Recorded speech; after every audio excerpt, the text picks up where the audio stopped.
Guys, welcome my new video. তোমাদের প্রচুর comment পাচ্ছি যে এই গরমে গোলাপের সাইজ ছোট হয়ে যাচ্ছে কেন। তো গরমকাল যেহেতু গোলাপের সিজন না, সেহেতু গোলাপটা ছোট হচ্ছে, কিন্তু আমাদের শীতকালে কিন্তু অনেক বড় বড় গোলাপ হয়, আমরা সবাই জানি।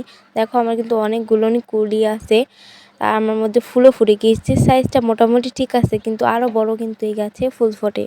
এই গরমে গাছে ফুল না নেওয়াই ভালো। যারা এবার নতুন গোলাপ গাছ লাগিয়েছো তাদের বলবো এবছর ফুল নিও না। আর কুড়ি দেখা দিলে গাছে কুড়িটা একটু কেটে দিবে, তাহলে দেখবি গাছটা ঝাঁকড়া হবে। তোমরা যদি চাও তো তাহলে গরমে কীভাবে গোলাপের পরিচর্যা করতে হবে গাছের, অবশ্যই এই নিয়ে ভিডিও দিব। আর আমার আগের ভিডিওতে কমেন্ট করেছে নাম নেওয়ার জন্য স্নেহা মিম, তো তোমাদেরকে হাই। আর যাদের নাম নিতে হবে এই ভিডিওর কমেন্ট বক্সে কমেন্ট করে যাও, পরের ভিডিওতে অবশ্যই নেব। তো আজকের মতন বাই, আল্লাহ হাফেজ।